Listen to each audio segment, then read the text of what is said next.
Merci à tous d'être là pour donc cette session de talk toujours autour du thème de l'égalité homme-femme en sciences notamment, mais pas que. On va accueillir plusieurs intervenantes qui ne relèvent pas toutes du domaine scientifique. Déjà, je voulais commencer par faire la petite session de remerciements avant de commencer, parce que sinon vous allez être tous partis quand je vais les faire. Donc notamment Nicolas qui nous accueille ici, et puis tous les intervenants de ce matin que je n'ai pas notés sur cette image, mais aussi, voilà, merci à vous d'être là, et puis, je ne vais pas vous lire, vous allez lire. Et toutes les personnes qui ont aidé à l'organisation et qui ont fait en sorte que cette journée ait lieu. Donc je vais inviter les intervenantes à venir sur scène, peut-être d'ores et déjà, et puis ensuite chacune va présenter au cours d'une dizaine de minutes, façon TED Talks, et ensuite on va essayer d'échanger avec vous si vous avez des questions pour elles, et avec elles si elles ont des questions pour vous, on ne sait jamais. Voilà, donc j'invite à venir avec nous. Je vais essayer de faire dans l'ordre. On va avoir Maëlys Arnoux et Alice Adeny qui vont... Adeny, il y a un S en fait. Qui vont nous présenter... qui vont nous présenter la BD, notamment qui est à l'extérieur, que vous avez pu admirer, et que si vous ne l'avez pas fait, je vous invite à admirer en sortant. J'invite également Cathy Quentin. Donc Cathy est professeure d'université à Lyon 1, spécialiste de la surface des planètes, et elle dirige l'équipe qui a proposé le site d'atterrissage Oxia-Planum.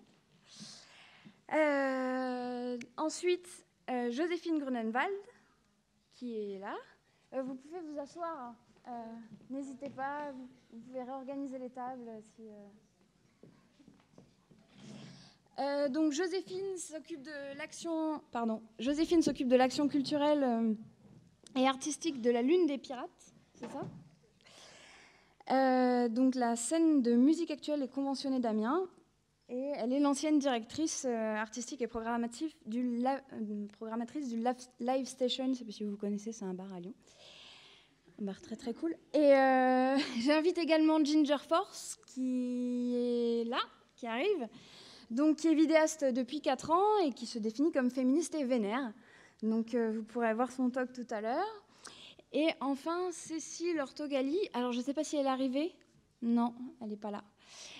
Donc, Cécile Ortogali, elle est maître de conférence. Elle est maître de conférence à l'UFR STAPS. Et donc, il y avait une réunion à midi. Donc, elle va peut-être arriver en retard. Et elle présentera à la fin ses recherches qui portent sur l'histoire des sports. Et aussi, elle est la fondatrice d'un parcours master assez inédit en France. Un parcours qui traite des problématiques de l'égalité dans le sport. Voilà. Ah, bonjour, bienvenue. Voilà. Et je ne sais pas où est Cécile. Voilà, je suis désolée. Moi, je voulais juste introduire cet après-midi en vous racontant une petite anecdote que je ne peux pas m'empêcher de vous raconter parce qu'elle date d'il n'y a pas longtemps aussi. C'était un peu la chose récurrente aujourd'hui, je crois. Tout le monde raconte un peu une anecdote.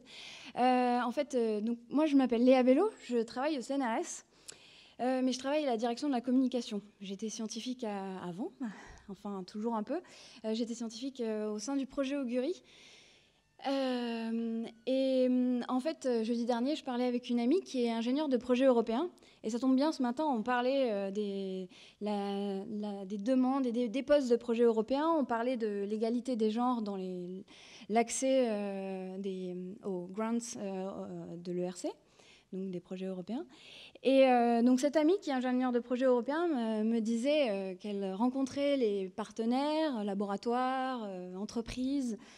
Et donc, lors de cette grosse réunion où chacun présentait un peu les avantages et les belles choses qui se font dans leur entreprise ou dans leur laboratoire, il a aussi été question, pour la dépose du projet européen, de l'égalité et du critère d'égalité d'égalité des genres, qui n'a pas été présenté comme ça, parce qu'il n'existe pas de critère de sélection sur l'égalité, mais n'empêche qu'il y a un effort qui est fait. et c'est très bien au sein pour l'attribution des grands ERC.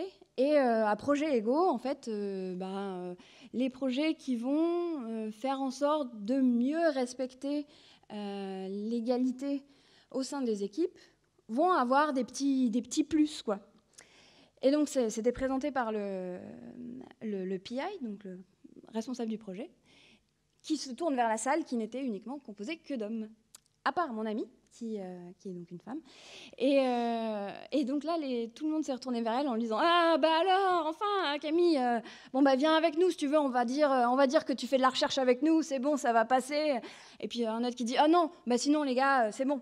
Ce qu'on n'a qu'à faire, c'est que, voilà, il y en a un d'entre nous qui va se sacrifier. Et puis, voilà, il n'a qu'à devenir une femme d'ici à ce qu'on soumette le projet, et puis ça ira bien. » Voilà.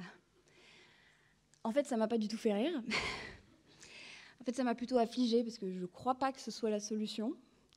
Et je pense que les personnes qui sont là aujourd'hui vont nous montrer qu'il y a peut-être d'autres solutions.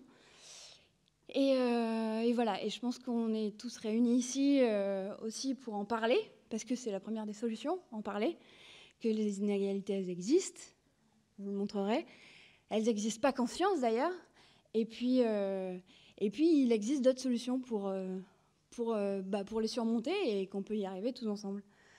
Et voilà. Et donc, je ne veux pas vous parler de discrimination positive, je veux juste vous parler de curiosité, de confiance. Parce que voilà, en fait, dans ces laboratoires et dans ces entreprises, je suis sûre que ces hommes, en fait, ont des tas de femmes qui ont des talents, mais juste, il faut s'y intéresser, leur donner la place qu'elles méritent. Et puis, simplement, essayer de favoriser un climat qui n'installe pas une autocensure non plus. Et puis, peut-être aussi... leur donner la parole autant qu'aux hommes, par exemple. Donc voilà, je vous donne la parole maintenant. Donc les premières, ce seront Maëlys et Alice. À vous.